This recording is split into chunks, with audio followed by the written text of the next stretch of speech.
ये जो दलील है फाइन ट्यूनिंग आर्ग्यूमेंट, हम्म। आप क्या समझते हैं कि क्या ये अब्राहमिक विलियम क्रेग लेन वगैरह तो पेश करते होंगे, लेकिन आप क्या समझते हैं कि मुस्लिम उलमा इस साइंटिफिक आर्ग्यूमेंट को बुनियादी दलील की हैसियत देते हैं? मेरे ख्याल से तो नहीं, बिल्कुल भी नहीं। ठीक। अच्छा, आपके नजदीक जो मुस्लिम उलमा हैं वो खुदा के वजूद के ऊपर किस दलील को बुनियादी हैसियत देते हैं? कुछ है इल्म?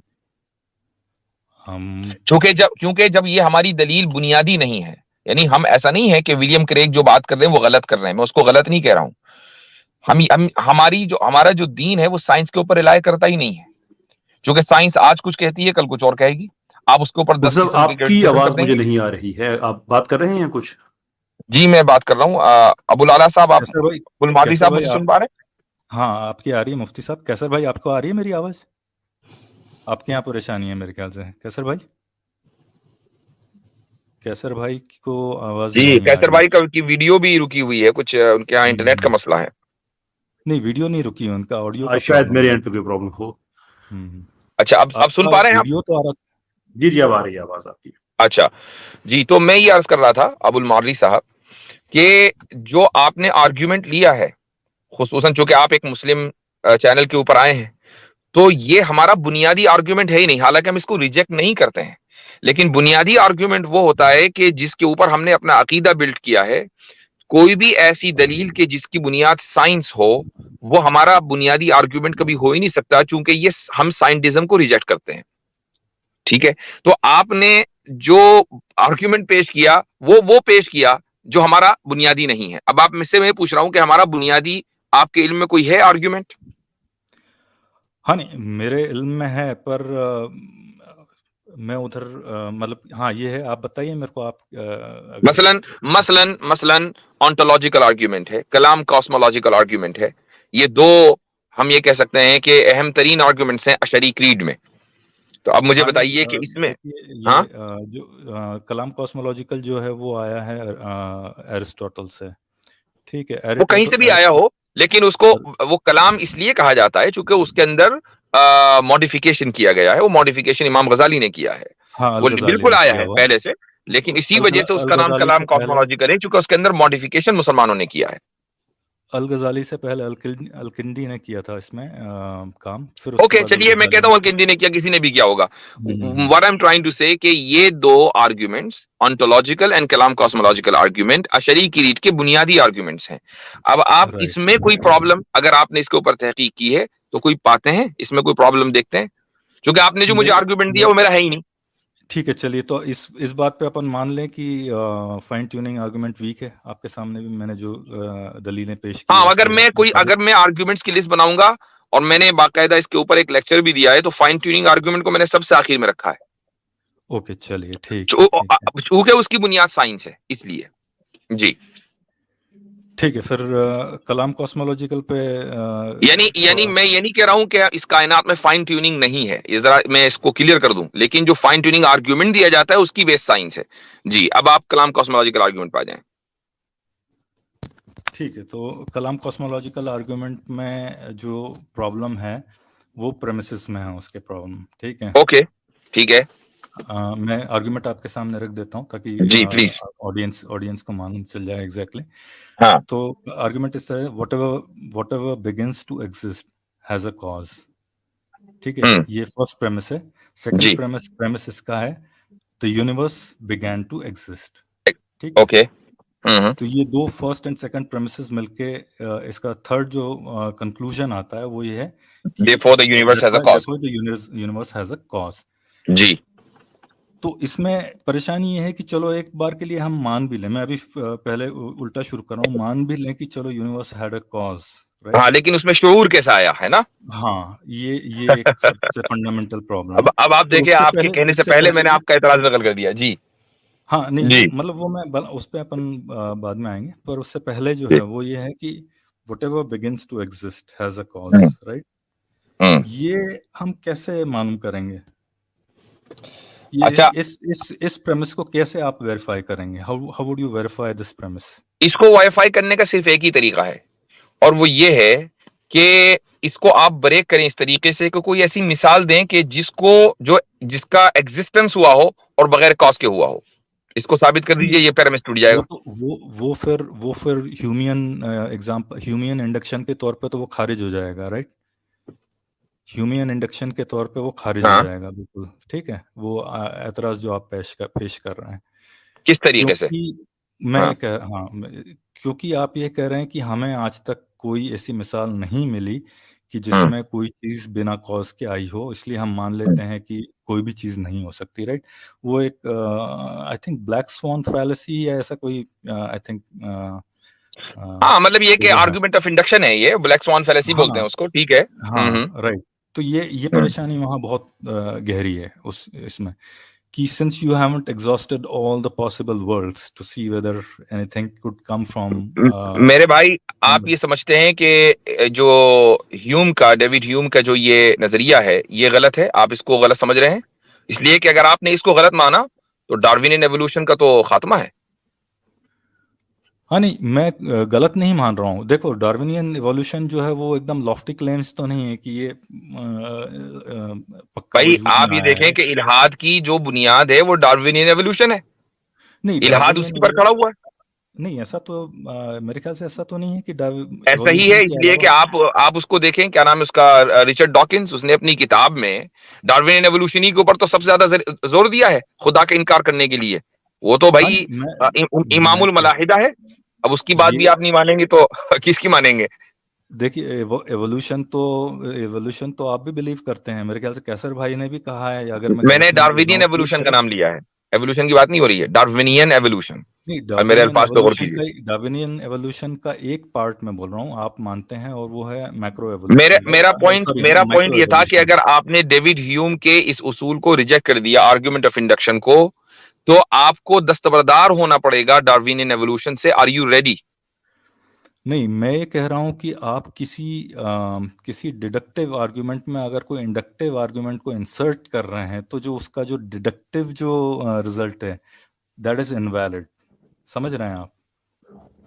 मैं बिल्कुल समझ गया हूं, लेकिन मैं आपने। कह रहा हूँ कि हाँ। वेटेज ऑफ एन आर्गुमेंट, वो हम्म। डिपेंड करता है कि उसको आप कितना वेटेज दे रहे हैं।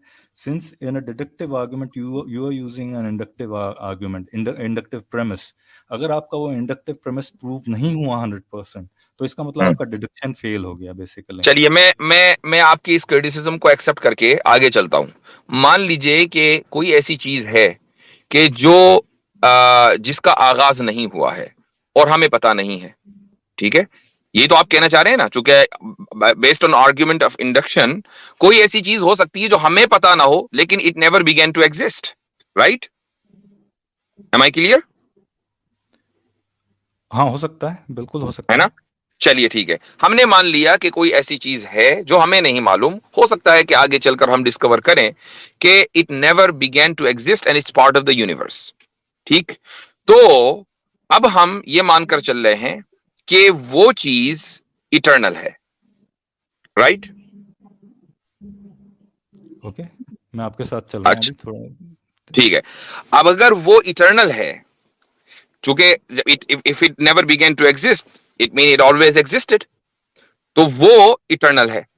अगर वो इटर्नल है तो फिर ये देखा जाएगा कि वो कॉज्ड हुआ, वो अनकॉज्ड इफेक्ट है, राइट? उसका कोई कॉज तो है नहीं। Am I clear up till here? हाँ नहीं, वो फॉलोज बेसिकली जो भी हमारा प्रेमिस अच्छा, है, वी आर फॉलोइंग दैट अच्छा। प्रेमिस। अगर ऐसा होगा कि कोई चीज जो कायनात का हिस्सा हो और उसका कोई कॉज ना हो, तो इसी को हम इन्फिनिट रिग्रेस फैलेसी कहते हैं। तो क्या इन्फिनिट रिग्रेस फैलेसी लाजिम नहीं आएगी? नहीं, वो आप इन्फिनिट रिग्रेस की अलग बात कर रहे हैं, राइट? क्योंकि कायनात कहीं शुरू हुआ है, मान ले कायनात कहीं जहां से शुरू हुआ है, आप कह सकते हो कि वो कहाँ से आया, may be that is infinite, और मे बी कायनात खुद इन्फिनिट है basically. I mean, it goes through cycles of, तो फिर यही इन्फिनिट रिग्रेस है। इन्फिनिट इट्स रिग्रेस तो इम्पॉसिबल है। सिक्लिक यूनिवर्स जो है, वो कहना चाह रहा हूँ मैं। चाहे वो किसी भी तरह हो, इन्फिनिट रिग्रेस तो फैलेसी है। नहीं, कैसे और जो फैलेसी आप है? और जो आप ये कह मैं रहे हैं कि एक यूनिवर्स ने दूसरे यूनिवर्स को बढ़ दिया, तो क्या ये थ्योरी प्रूवन है नहीं, वो या ये एक हाइपोथेसिस यूनिवर्स, के दर्जे में है? नहीं नहीं, ये हाइपोथेसिस की दर्जे में ही है अभी भी, और ये तो फिर रोजर पेनरोज की हाइपोथेसिस है, तो बट आप इस वो बुनियाद पर कैसे मैं यही एक चीज दलील दे करना सकते हैं? जी कैसर भाई। मैं मैं बस आप मुझसे कैरी ऑन कीजिए, मैं सिर्फ यही एक छोटा सा मैं कमेंट बीच में देना चाहूंगा कि रोजर पेनरोज के इस सिक्लिक आइडिया को आप मान रहे हैं कि ये एक प्लॉजिबल एक्सप्लेनेशन है यूनिवर्स की, लेकिन रोजर पेनरोज के ही आइडियाज के जो आपने जिस प्रोबेबिलिटी को आगे कहा था कि हम नहीं मान सकते इसको बिकॉज हमें पता नहीं कि इसकी डिस्ट्रीब्यूशन कैसे हुई है, ऑल्दो इसकी डिस्ट्रीब्यूशन का बड़ा पर्टिकुलर मैथमेटिकल मॉडल है, वो भी रोजर पेनरोज की ही है जो आप बात कर रहे थे 10 टू द पावर ऑफ 123 की जो मास और एनर्जी की कैसर डिस्ट्रीब्यूशन भाई वो जो नंबर जो कंप्यूटेशन, सॉरी सॉरी मैं आपको इंटरजेक्ट किया हूँ, इंटरप्ट किया हूँ, नहीं, बोल सकता आप हूँ? कैरी ऑन कीजिए, मैं आपसे ये कह रहा हूं कि एक तरफ आपके सामने एक मैथमेटिकल मॉडल है जिसको आप गलत प्रूव कर सकते हैं बिकॉज ये फॉल्सिफाइबल है, it's very precise, it's 10 to the power of 10 to the power of 123, लेकिन आप उसको रिफ्यूट करने के बजाय आप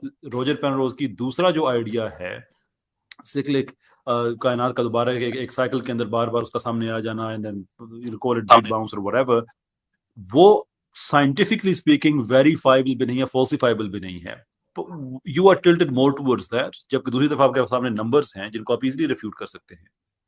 नहीं कैसर भाई, पहली चीज़ तो इसमें ये जो प्रोबेबिलिटीज़ आपने बताई हैं, ये रोजर पेनरोज ने ये प्रोबेबिलिटीज़ आई थिंक 1990s के आसपास उनके पेपर में आई थी, ये जो आप 1/10 टू द पावर 123 बता रहे हैं, राइट? पहली चीज़ तो ये। अब उसके बाद उनका कुछ इस पे व्यू चेंज हुआ है या नहीं, मेरे को नहीं आइडिया, मैंने नहीं पढ़ा है, ये तो नहीं सॉरी मैं इस बारे में नहीं कह सकता हूँ, राइट? ये नहीं ये हुआ। सिक्लिक यूनिवर्स वाली जो थियरी है उनकी, वो मोस्ट रिसेंट है, जितना मेरे को मालूम है वो 2016-17 के आसपास हाइपोथेसाइज्ड है वो, तो वो लेटेस्ट है, राइट? और दूसरी ये चीज़ है कि मैंने लेकिन ये रोजर दोनों पेनरोज से ये कभी नहीं एक कंपीटिंग चीजें नहीं मैं है, पूरा कर लूँ, ये सॉरी। चीज ये कंपीटिंग आइडियाज नहीं है कि ऐसा नहीं है कि उन्होंने पहले कहा और बाद में उन्होंने नई चीज कही और वो उससे उनकी पोजीशन अपडेट हो गई, ये दो अलहदा अलहदा चीजें हैं। जब वो ये बात कर रहे हैं कि जो प्रोबेबिलिटी है वो 10 to the power of 10 to the 123 है, तो वो ये नहीं कह रहे कि ये कायनात बनने की प्रोबेबिलिटी है, वो ये कह रहे हैं कि ये मास और एनर्जी की इस डिस्ट्रीब्यूशन की प्रोबेबिलिटी है जिसके बगैर इंसान की जिंदगी वजूद में नहीं आ सकती। And it's not as simple as कि मास और एनर्जी की डिस्ट्रीब्यूशन प्रिसाइज हुई और इंसान वजूद में आ गया, इसके दरमियान पूरी की पूरी एक चेन ऑफ कोजैलिटीज है, पूरी की पूरी चेन है जिसके अंदर कार्बन्स हैं, जिसके अंदर इवन हमारे एटम्स हैं, और उन एटम्स की फाइन ट्यूनिंग के लिए जो हमें ऊपर जो हमारे जो हमारे मोलेकुलर जो बॉन्ड्स हैं उसके लिए भी हमें प्रोसेस खला में चाहिए और उनके लिए हमें ये डिस्ट्रीब्यूशन चाहिए। So there is a huge apparatus जिसमें से कोई भी चीज अपनी जगह से अगर हिल जाती है then you and I will not exist here. So ये जो प्रोबेबिलिटी है ये कायनात की तख्लीक की नहीं है, बल्कि कायनात के अंदर जिंदगी को अकोमोडेट करने के लिए जो मास और एनर्जी की डिस्ट्रीब्यूशन है ये उसकी है। वेदर कायनात एक दफा ही बनी है या ये कायनात बार बार बनती आ रही है, this does not defeat the original argument। वो अपनी जगह पे एक सेपरेट चीज खड़ी हुई है क्योंकि इनका आपस में ताल्लुक नहीं है। लेकिन एक मिनट के लिए अगर हम मान भी लें कि ये कायनात बार बार वजूद में आ रही है, तो फिर भी कलाम कॉस्मोलॉजिकल आर्गुमेंट अपनी जगह पे वैलिड है बिकॉज उसके बार बार में वजूद में आने के लिए जरूरी है कि वो एक बार वजूद में ना हो और फिर वो वजूद में आए। That is why it is called cyclic. तो इसी वजह से इसके कहा जाता है कि इसमें साइकिल है। सो कलाम कॉस्मोलॉजिकल आर्गुमेंट क्या कैसर कहता भाई, है आप कि माजरत हर के वो साथ कहूँगा, आप चीज गलत कह जो रहे हैं ये, एग्जिस्ट जो कि वो that begins to exist has a cause and universe began to exist, whether वो पहली दफा था या वो दोबारा बाउंस बैक कर रहा था, it doesn't matter, it began to exist, therefore it has a cause। इससे आपके आर्गुमेंट माजरत पे के साथ कोई कहूँगा फर्क नहीं कैसर भाई, पड़ता। आप गलत बोल रहे हैं, माजरत के साथ श्योर, कहूँगा। करेक्ट कीजिए ठीक मुझे। है, और मैं हाँ बताता हूँ आपको क्या क्या आपने गलत पॉइंट्स रखे हैं, ठीक है? पहली चीज़ तो ये है कि वो प्रोबेबिलिटी जो आप दो हाइपोथेसिस की बात कर रहे हैं, जो प्रोबेबिलिटीज वर्सेस जो सिक्लिक यूनिवर्स, मैं आपकी बात से एग्री कर रहा हूँ कि सिक्लिक यूनिवर्स जो भी हो, अगर फंडामेंटल कॉन्स्टेंट्स की जो प्रोबेबिलिटीज रखी गई हैं, उसका मैं आपको ये बताया कि उसका जो डिस्ट्रीब्यूशन है, प्रोबेबिलिटी डिस्ट्रीब्यूशन नहीं, बिल्कुल नहीं बताया गया। हो सकता है कि वो उसकी प्रोबेबिलिटी वजूद में आने की ऑलमोस्ट 1 हो बेसिकली, आप समझ रहे हैं? क्योंकि वो प्रोबेबिलिटी डिस्ट्रीब्यूशन उसके पीछे क्या रहा है, ये कोई नहीं आइडिया है। मैंने आपको लास्ट टाइम एक मिसाल दी थी एक डाइस की, राइट?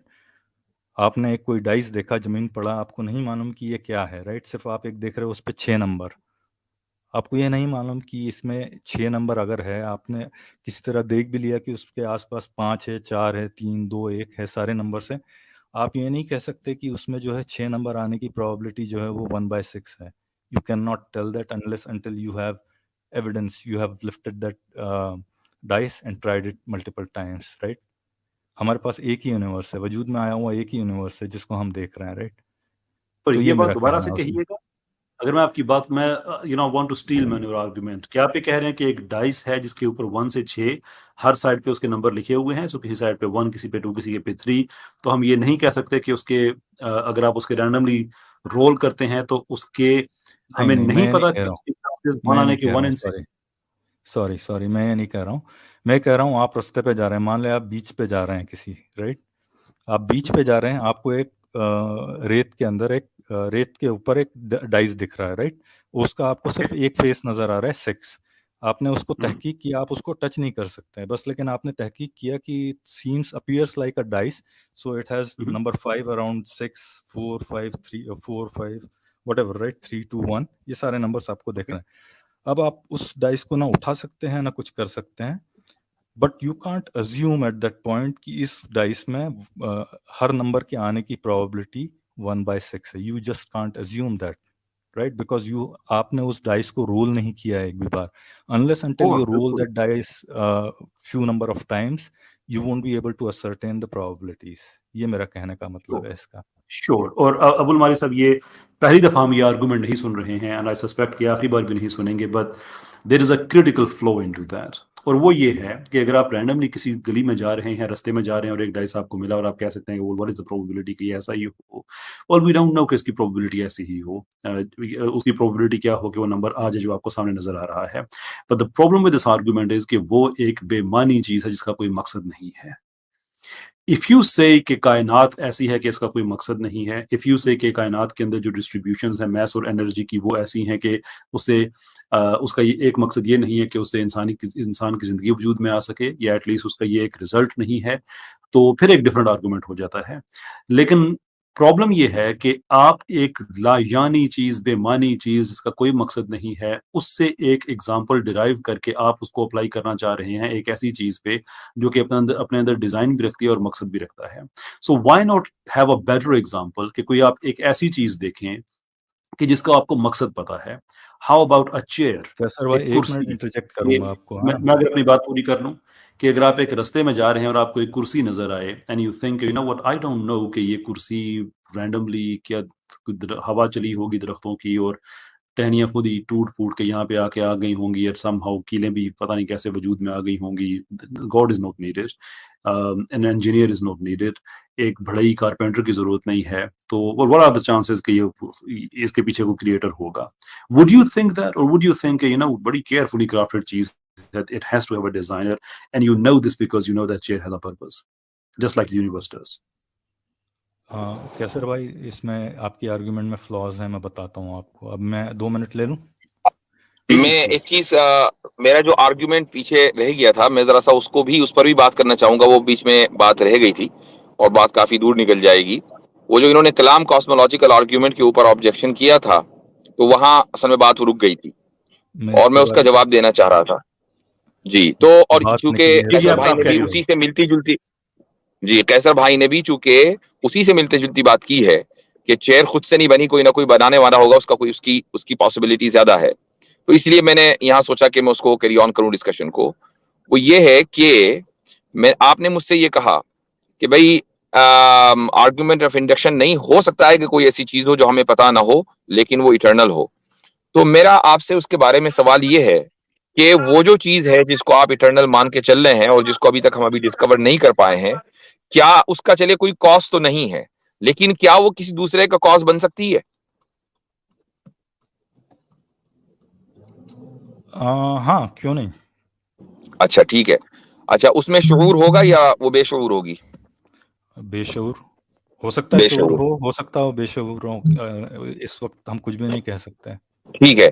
तो अब अगर वो हम दोनों पॉसिबिलिटीज पे बात करेंगे। नंबर 1, अगर वो इटर्नल है और वो कॉज है और वो बेशऊर है, तो उसके जितने भी इफेक्ट्स होंगे वो सारे के सारे इटर्नल होंगे, क्योंकि एक बेशऊर इटर्नल कॉज कभी इरादा कर ही नहीं सकता कि मुझे अब इस रिजल्ट को देना है और अब नहीं देना है। वो तो जब से है तब से उसका रिजल्ट होगा, और चूंकि वो इटर्नल है लिहाजा उसका इफेक्ट भी इटर्नल होगा। ठीक है, तो और इस तरीके से फिर इटर्नल चीजों की एक सीरीज बन जाएगी। तो एक चीज दुनिया में इटर्नल नहीं होगी बल्कि हर चीज इटर्नल होगी, जबकि हर चीज इटर्नल नहीं है। ठीक है, ये आपकी पहली पॉसिबिलिटी थी। दूसरी पॉसिबिलिटी कि अगर वो कॉज इटर्नल है और उसका कोई कॉज नहीं है और उसमें शुऊर है, तो भाई उसी को तो हम खुदा बोलते हैं। आप उसको खुदा नहीं कहना चाह रहे, आप ये कह रहे हैं कि वो एक बाशऊर कॉज है। उसकी आदत है कि ये किसी चीज को छोड़ता नहीं है, तो अब ये लगा हुआ है वहां, उनको कुछ और पता नहीं कह रहा है कि नहीं नहीं आप कह रहे हो, ये कह रहे हैं नहीं हो जाएगा जी, वो कह रहे हैं कि बिल्कुल बस कैसर भाई, आया हुआ है तो सुना के जाऊंगा। मैं कह रहा हूँ कि तौसीफ कैस- क्या उन्होंने फ्लाइट कैंसिल कैसर भाई आपकी आवाज आप म्यूट। कैसर भाई फोन पे है मेरे ख्याल से वो। अस्सलाम वालेकुम वरहमतुल्लाह। वालेकुम मैंने कैसर भाई सलाम को वरहमतुल्लाह। कैसर भाई का मैं माइक म्यूट कर देती हूँ, तो मैं हैंडल कर लेती हूँ स्ट्रीम को। मुफ्ती साहब बहुत जी। शुक्रिया। जी आप कंटिन्यू कीजिए। जी अबुल मारवी साहब, तो मैं दोनों पॉसिबिलिटीज का आपको जवाब दिया मैंने। हाँ नहीं, मैं आपको जवाब दे रहा हूँ उसका। आपने कहा जी। कि शऊर बेशऊर जो भी पॉसिबिलिटीज हैं दोनों, और मैं कह सकता हूँ कि हाँ चलो मान फर्ज कर लीजिए कि दोनों ही पॉसिबल हैं, ठीक है। मेरे हिसाब से नहीं, दोनों या में तो आप ये फिट या तो नहीं वो, कर सकते। नहीं या मैं तो बोल ये रहा हूँ या तो दोनों, वो। मैं कह रहा हूँ दोनों की पॉसिबिलिटीज है, मैं कह रहा हूँ ये हाँ मान लें, हाँ हाँ दोनों की पॉसिबिलिटीज है ये मान हाँ लें। हाँ, ठीक। और मैं ये कह रहा हूँ दोनों में आप अंतर नहीं कर सकते, क्योंकि जो बेशऊर है वो भी अपना इफेक्ट दिखा रही है, और जो शऊर है वो भी अपना इफेक्ट दिखा रहा है। नहीं, तो फर्क है, आपने बिल्कुल फर्क है। जो बेशऊर है, सुनिए, जो बेशऊर है अगर वो अपना इफेक्ट दिखाएगा तो उसका इफेक्ट इटर्नल होगा, और वो नहीं इटर्नल भी इटर्नल किसी क्यों ना होगा? किसी का कॉज होगा, फिर वो भी इटर्नल होगा। इस तरीके नहीं से क्यों इटर्नल इटर्नल कॉज एंड होगा? इफेक्ट्स का एक सिलसिला चलेगा और हर इटर्नल चीज क्यों इटर्नल होगा? होगी। नहीं क्यों होगा, आप मेरे को ये बताइए ना, इटर्नल क्यों होगा उसका कॉज? उसने तो अच्छा मान आपने लीजिए, आप मैं अच्छा एक एग्जांपल दे रहा मैं हूँ, एक बताता हूँ, मिनट मैं प्लीज बताता हूँ प्लीज कि एक मैं एग्जांपल दे दूं बताता ना, हूँ फिर कि आप एक, बताइए इसको। मैं वही बता रहा हूँ, आपने सवाल किया, मेरा सुन लीजिए। मैं बता रहा हूँ, आपने मैथ्स पढ़ी होगी आपकी जो भी स्कूल टाइम में, राइट? भाई मैं आपको उसका जवाब देता हूँ, आपने एक सवाल किया, मैं उसका जवाब दे देता हूँ। मैं आपको वो एक मिसाल दे जवाब, दूं, फिर आप समझ जाएंगे कि मैं क्यों बोल रहा हूँ कि वो इटर्नल जो है वो नहीं होना चाहिए, उसमें कोई मसला ही नहीं, इटर्नल हो या ना हो वो, मतलब वो प्रोसेस इटर्नल हो सकती है, पर वो किसी भी रैंडम टाइम पे अगर वो कोई फ्लक्चुएशन करके या कोई भी जो भी प्रोसेस हो, हम उसके बारे में सोच भी नहीं सकते क्या प्रोसेस है वो, राइट? पर वो जो भी प्रोसेस है, क्योंकि यही प्रोसेस जो है वो गॉड के इसमें भी है, गॉड के या जो भी खालिक कायनात है, वो कहीं ना बात कहीं बहुत तो दूर कुछ ना जा कुछ तो रही है, सोचेगा, राइट? बात बहुत दूर जा जवाब रही है। दीजिए। आप या तो जवाब मुझे देने दें या फिर कोई की मिसाल दें। आप बोल लीजिए।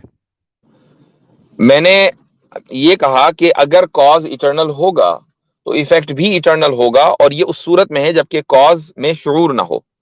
तो अब सवाल ये है कि अगर मान लीजिए जो इफेक्ट है वो इटर्नल ना हो बल्कि बाद में किसी वक्त वो इफेक्ट वजूद में आया, ठीक है, तो उसको वजूद में लाने के लिए किसी ना किसी यानी प्रेफरेंस, किसी ना किसी वजह की जरूरत है, और बेशऊर चीज के पास कोई वजह नहीं है सिवाय अपनी जात के, और उसकी जात इटर्नल है। मुझे बताइए उसके पास क्या वजह है, क्यों उसने उसी वक्त उसको वजूद बख्शा।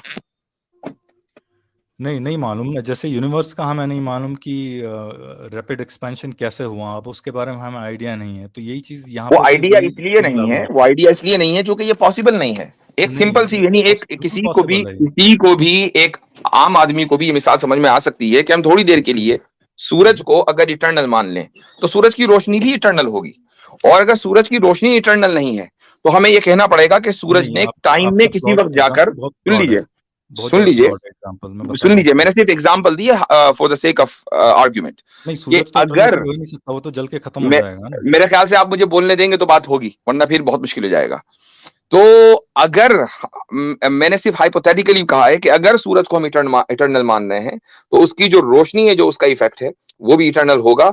अगर वो इटर्नल नहीं है तो फिर हमें ये मानना पड़ेगा कि सूरज जो बेशऊर है उसने टाइम के किसी मरहले में जाकर ये इरादा किया कि अब मुझे रोशनी देनी चाहिए, तो फिर सूरज बेशऊर नहीं रहा, वो बाशऊर हो गया, जबकि हम सूरज को बेशऊर मान रहे हैं। जी देखिए, मेरा मेरा ये प्रॉब्लम है, आपने ये दुनिया की चीज़ों के एग्जाम्पल जो हैं, आउट जो हम जिस चीज़ की बात कर रहे हैं उस पे वो मिसालें लागू हो ही नहीं सकती, सीधी सी बात। क्योंकि वो मिसालें, ये जो टाइम बाउंड जो भी चीज़ें हैं वो पेरिश हो जाएंगी कभी ना कभी। जैसे आपने सन का एग्जाम्पल दिया या सूरज का एग्जाम्पल दिया, वो अप्लाई करता ही नहीं, वो एनोलॉजी ही गलत है। जो एनोलॉजी मैं आपको एक रफली बता रहा हूँ, आपको एक मैथमेटिक्स आपने पढ़ा होगा, राइट, अपने हाई स्कूल में। तो हम एक कोऑर्डिनेट एक्सेस लेके चलते हैं और उस पर हम कहीं ना कहीं एक रैंडम जगह पे जीरो मान लेते हैं, राइट। अब उस पे अगर एक्स एक्सिस है, वाई एक्सिस है, जो भी है, एक्स एक्सिस पे पॉजिटिव इन्फिनिटी भी है, नेगेटिव इन्फिनिटी भी है, राइट। पर हम हमारा एक कोऑर्डिनेट सिस्टम का ओरिजिन जीरो मान लेते हैं, बिकॉज दैट सर्व्स अस। इस कायनात का जो वजूद है उसको हम मान लेते हैं कि वो कहीं से आया। अब उसके पीछे कोई कॉज अगर इन्फिनिटी तक जाता भी है, इटर्नल भी है, it doesn't matter, because at any point अगर वो कॉज कायनात को वजूद में लाता है तो वहां से हमारी कायनात शुरू हो जाती है। अब वो चाहे आप कह सकते हैं कि वो फिर तो कॉज आपने जो है वो हमारा मुकदमा शऊर तस्लीम वाला कर हो लिया या ना। बेशऊर हो, वो उससे कोई नहीं, फर्क आपने नहीं हमारा पड़ेगा। मुकदमा तस्लीम कर लिया कि इस कायनात को कोई ना कोई कॉज जो इन्फिनिट है वो वजूद में लाया है, राइट। नहीं, वही ये तो मैं बता रहा मुकदमा हूँ तो कि वो आपने तस्लीम शऊर कर बेशऊर वाला कोई भी हो सकता है, मैं ये कह रहा हूँ, और ये तो मैं पहले ही अग्री कर चुका था आपसे। लिया। नहीं, इसमें प्रॉब्लम यही है कि आपको अगर वो बेशऊर है तो फिर किस पॉइंट पर जाकर उसने इरादा किया कि कायनात को वजूद में आना चाहिए। इसी को मैं एक अरबी टर्मिनोलॉजी इस्तेमाल कर रहा हूं और हो सकता है कि आपने कभी सुना हो, लेकिन मैं उसका तर्जुमा भी कर दूंगा। इसको बोलते हैं तरजीह बिला मुरज्जिह। I don't know if you ever heard this term. तरजीह बिला मुरज्जिह का मतलब यह है कि मसलन तराजू के दो पलड़े हैं और उसमें कुछ नहीं रखा हुआ, तो दोनों बराबर ही होंगे। लेकिन अगर एक झुक जाए और एक उठ जाए तो यह मानना पड़ेगा कि जो झुका है उसमें वजन ज्यादा है। दोनों पलड़ों में अगर वजन ना हो तो एक झुक नहीं सकता, दूसरा उठ नहीं सकता। इसी को कहते हैं कि बगैर किसी मुरज्जह के तरजीह देना, यानी वजनदार बना देना। तो अब अगर वो बेशऊर इन्फिनिट कॉज है और वो बगैर किसी इरादे के कायनात को वजूद बख्शे, तो इसी को तो तरजीह बिला मुरज्जह कहते हैं। तो फिर तराजू का पलड़ा भी बगैर वजन के झुकना चाहिए। मुफ्ती साहब, आपने जो एग्जांपल दिया वो क्वेश्चन ही लोडेड था कि कोई ना कोई इरादा किया होगा बेशऊर चीज ने। अब वो कोई बेशऊर अगर चीज है तो कोई इरादा कैसे कर सकती है? आपने ये कहा एग्जैक्टली, था दैट्स शायद, द मेरे ख्याल से पॉइंट कि आपने। वो बेशऊर, नहीं, जब मैं कह रहा बेशऊर हूँ कि इरादा ही वो नहीं कर इरादा। सकता तो फिर नहीं, वो पर कायनात को वजूद में भी नहीं ला सकता। That is the point. नहीं, पॉइंट ये नहीं है कि वो इरादा इरादा हम जो एसोसिएट करते हैं वो माइंड्स के साथ कर सकते हैं, राइट। और माइंड्स किसके पास होते हैं? जिनके पास ब्रेन्स होते हैं, राइट। तो अगर आप ये ये मानने को तैयार हैं कि ये अल्लाह के ये पास ये ब्रेन्स हैं, आपने माइंड अब ब्रेन आप है। मुझे तो कह रहे हैं कि मैं सूरज को की मिसाल दे रहा हूं और उसको हम यानी टाइम बाउंड जैसी चीजें समझ रहे हैं, और खुद आप मिसाल दे रहे हैं इंसान की कि जिसके पास ब्रेन है और उस ब्रेन के जरिए वो इरादा करता है। नहीं, तो ये तो गिवन है ना गोया कि कि कोई खुदा को इरादा। आपने इंसान जैसा समझ लिया कि अगर उसके ये पास शऊर और इरादा है तो उसके पास भी ब्रेन होना चाहिए। ये कोई जरूरी तो नहीं है। नहीं, जरूरी नहीं है, पर इरादा कौन करता है? इंसान ही करते हैं इरादा, राइट, जिनके पास ब्रेन्स होते हैं, राइट। इसलिए कि हमारे पास लिमिटेड पावर्स है, तो हमें कुछ ना कुछ वसाइल और अगर कोई जराए चाहिए कॉजेलिटी किसी भी काम अगर को कोई करने के लिए। जिस जिस जिस जात को हम कायनात का खालिक मान रहे हैं उसके पास तो अनलिमिटेड पावर है। जब भी कायनात जैसी चीज उसने बना दी, उसको नहीं, भी पर आप क्या ये वसाइल के ऊपर डिपेंडेंट मानेंगे? नहीं, मैं ये कह रहा हूँ कि उसको आपने एंथ्रोपोमॉर्फाइज कर दिया है बेसिकली, है ना। उसका वो इरादा करता है। मैं ये कह रहा हूँ कि हो सकता है कि वही कोई प्रोसेस हो, जो प्रोसेस ने कॉज एंड इफेक्ट वाला उसमें वो हो, प्रॉपर्टी हो, बस। That's about it. ना इससे ज्यादा ना इससे कम। मेरे ख्याल से इसमें बार बार मैं एक ही बात कहूंगा तो कोई फायदा नहीं है। मेरी तरफ से तो आर्ग्यूमेंट मुकम्मल हो गया है और आपके ऊपर अब ये जिम्मेदारी है कि आप ये साबित करें, और जरूरी नहीं कि आज ही करें, कल भी कर सकते हैं, कभी भी कर सकते हैं, कि वो कॉज के जो इन्फिनिट है, कि जिसने इस कायनात को वजूद बख्शा है, वो बगैर शऊर के भी इस कायनात को शऊर वजूद बख्श सकता है, और कायनात का फिर इन्फिनिट और इटर्नल होना जरूरी नहीं है। और आपको यह साबित करना पड़ेगा कि बेशऊर इटर्नल कॉज का जो इफेक्ट होगा वो उसका इटर्नल होना जरूरी नहीं है। ये आपकी जिम्मेदारी है। मैं तो इतनी सारी मिसालों से साबित कर चुका। अब आप ये कह रहे हैं कि नहीं, शऊर करने के लिए जो है वो ब्रेन होने चाहिए, तो क्या आप खुदा को इंसान समझ रहे हैं, जबकि इंसान के पास लिमिटेड पावर्स है और खुदा के पास अनलिमिटेड पावर्स है? मुफ्ती साहब, यहाँ पे हम दोनों लेवल प्लेइंग फील्ड पे हैं ना। मेरे पास मैं सबूत दे सकता हूँ कि कोई खुदा या कोई कॉन्शियस बीइंग नहीं हो सकता, और नहीं नो, आप इट दलाइल दे डिपेंड्स, सकते हैं, इट नहीं आप डिपेंड्स दलाइल के दे सकते सबूत हैं से कि मुराद कोई क्या है। चोर अगर सबूत से और मुराद ये है कि कोई मिसाल दें, तो मैंने आपसे किसी मिसाल, यानी कोई आप मुझे कोई चीज दिखाएं ऐसी, तो मैंने उसका मुतालबा नहीं किया। आप अकली तौर पर, फिलोसॉफिकली, आप लॉजिकली, रैशनली बताइए कि कोई ऐसी चीज मुमकिन है। मैंने तो जितनी बातें की हैं सारी रैशनली की हैं। नहीं, मैं आपको यही कह रहा हूँ ना कि ये जो आपने कोई उसकी आर्गुमेंट अगेंस्ट दी ही नहीं है कि वो बिना शऊर के कोई चीज, इस तरह की चीज रिक्वेस्ट है यूनिवर्स अब्दुल को। मारी साहब, रिक्वेस्ट है, अब कंक्लूजन की तरफ चलेंगे। 40 मिनट्स हो गए, बाकी कॉलर्स भी वेट करें। मुफ्ती साहब, इनसे जरा कंक्लूजन ले लीजिए प्लीज। मैं तो मेरे कंक्लूड हिसाब कर से चुका हूं अपना आर्ग्यूमेंट। मैं पहले ही कह मेरे चुका कि हिसाब से मेरी बात मुकम्मल हो चुकी है। अब वो इनकी जिम्मेदारी है कि इसका रिबटल कभी भी करें। मैं बहुत सी बातें हम अपनी ऑडियंस के लिए भी कहते हैं, तो हो सकता है कि मेरी बात जो है वो ऑडियंस को समझ में आई हो। I have already concluded. ठीक है, चलिए मैं भी ये जबरदस्त। कह सकता हूँ कि हम लेवल प्लेइंग फील्ड पे हैं यहाँ पे, ना आप इसका दलील दे सकते हैं ना मैं दे सकता हूँ। ठीक है, चलिए मुफ्ती साहब आपको इस बात का जवाब दे देंगे। बहुत शुक्रिया अब्दुल मारी साहब। मुफ्ती साहब, इनकी चलिए, बात पर thank you respond very much. करना चलिए है कैसर आपने? भाई, मुफ्ती साहब, thank you very much. Okay thank you. जी मुफ्ती साहब, इनके कैस इनकी क्लेम अ, पर कुछ आप लेवल प्लेइंग फील्ड बताइए, कुछ कह रहे हैं ये कि आपको नहीं नहीं, आर्गुमेंट। उसको उसका जवाब देने की जरूरत नहीं है। ऑडियंस हमारे सुन रहे हैं। एक ठीक चीज जो है वो लॉजिकली और रैशनली हम साबित कर चुके हैं कि एक बेशुरूर इटर्नल कॉज का जो इफेक्ट होगा वो भी इटर्नल होगा। अगर वो इटर्नल नहीं है तो ये मानना पड़ेगा कि वो कॉज बेशुरूर नहीं है, बाशुरूर है। सिंपल सी बात है, हर एक बच्चा इसको समझ सकता है।